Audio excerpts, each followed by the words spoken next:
May I invite the Honorable Prime Minister of India to deliver his statement. Your Excellency, Prime Minister Anwar Ibrahim, दोनों देशों के delegates,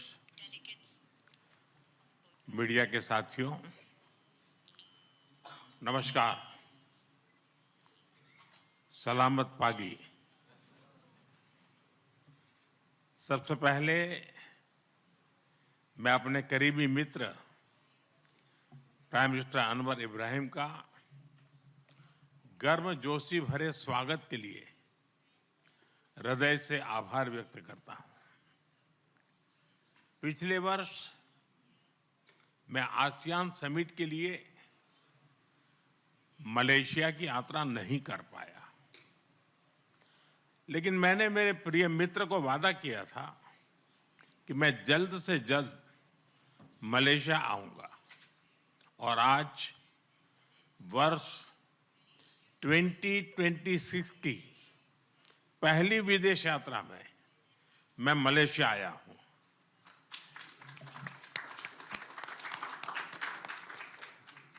friends, Bharat और Malaysia के संबंध बहुत विशेष हैं। हम मैरीटाइम नेबर्स हैं। सदियों से हमारे लोगों के बीच गहरे और आत्मीय रिश्ते रहे हैं। आज मलेशिया भारतीय मूल की आबादी वाला दुनिया का दूसरा सबसे बड़ा देश है। हमारी सभ्यताएं, साझा सांस्कृतिक विरासत और लोकतांत्रिक मूल्यों से जुड़ी हुई है। फ्रेंड्स, पिछले कुछ वर्षों में हमारे संबंधों ने एक नई रफ्तार पकड़ी है और इसमें मेरे मित्र प्रधानमंत्री अनवर इब्राहिम का विशेष योगदान है। हमारे बीच एनर्जी, इंफ्रास्ट्रक्चर और मैन्युफैक्चरिंग में सहयोग बहुत मजबूत हुआ है। डिजिटल इकोनॉमी, बायोटेक और आईटी में आपसी इन्वेस्टमेंट बढ़ा है।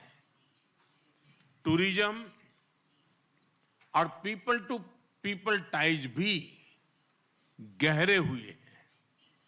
इन्हीं उपलब्धियों से प्रेरित होकर आज हमने हमारी साझेदारी में अभूतपूर्व गति और गहराई लाने का निर्णय लिया है।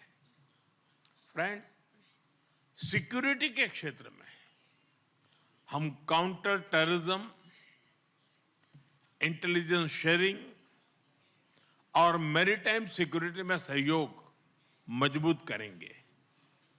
हम रक्षा सहयोग को भी और व्यापक बनाएंगे। एआई और डिजिटल टेक्नोलॉजीज के साथ साथ हम सेमीकंडक्टर, हेल्थ और फूड सिक्योरिटी में साझेदारी को आगे बढ़ाएंगे। आज आयोजित सीईओ फोरम ने ट्रेड और इन्वेस्टमेंट के नए अवसर खोले हैं। हम स्ट्रेटेजिक ट्रस्ट से इकोनॉमिक ट्रांसफॉर्मेशन का रास्ता बनाएंगे। फ्रेंड्स, कल मुझे मलेशिया के भारतीय प्रवासियों से मिलने का मौका मिला। अपनी उपस्थिति से मेरे मित्र प्राइम मिनिस्टर अनवर इब्राहिम ने भी इस सम्मेलन का गौरव बढ़ाया। 30 लाख प्रवासियों का यह लिविंग ब्रिज हमारी बहुत बड़ी शक्ति है। उनके वेलफेयर के लिए उठाए गए कदम हमारे रिश्तों को मानवीय आधार देते हैं। मलेशिया में भारत के वर्कर्स के संरक्षण के लिए सोशल सिक्योरिटी एग्रीमेंट, टूरिज्म के लिए ग्रेटिस ई वीजा और डिजिटल इंटरफेस यूपीआई का मलेशिया में लागू होना, ये सभी कदम दोनों देशों के नागरिकों के जीवन को सरल बनाएंगे, क्योंकि कोई भी पार्टनरशिप तभी ताकत से सफल होती है जब लाभ सीधे लोगों तक पहुंचे। फ्रेंड्स, भारत और मलेशिया को तमिल भाषा के प्रति साझा प्रेम भी जोड़ता है।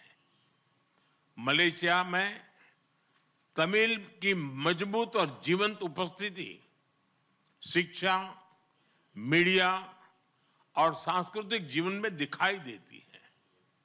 मुझे भरोसा है कि आज के ऑडियो विजुअल एग्रीमेंट से फिल्म और संगीत, विशेष रूप से तमिल फिल्में, हमारे दिलों को और पास लाएगी। हम अपने युवाओं के बीच यूनिवर्सिटी एक्सचेंज, स्टार्टअप कनेक्ट और स्किल डेवलपमेंट के अवसर भी बढ़ा रहे हैं। हमारे बढ़ते संबंधों को सपोर्ट करने के लिए हम मलेशिया में नया कॉन्सुलेट भी खोलने जा रहे हैं। फ्रेंड्स, इंडो पैसिफिक क्षेत्र के विश्व की ग्रोथ इंजन के रूप में ये उभर रहा है। हम आसियान के साथ पूरे इंडो पैसिफिक क्षेत्र में विकास, शांति और स्थिरता के लिए प्रतिबद्ध है। भारत आसियान सेंट्रलिटी को प्राथमिकता देता है।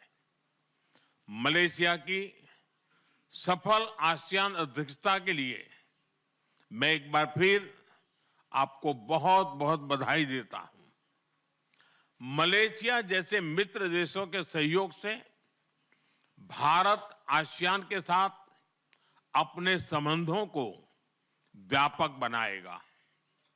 हम इस बात पर सहमत हैं कि आसियान भारत व्यापार समझौते आईटीका की समीक्षा शीघ्र ही पूरी हो जानी चाहिए। फ्रेंड्स, आज हमने क्षेत्रीय और वैश्विक मुद्दों पर भी सार्थक चर्चा की।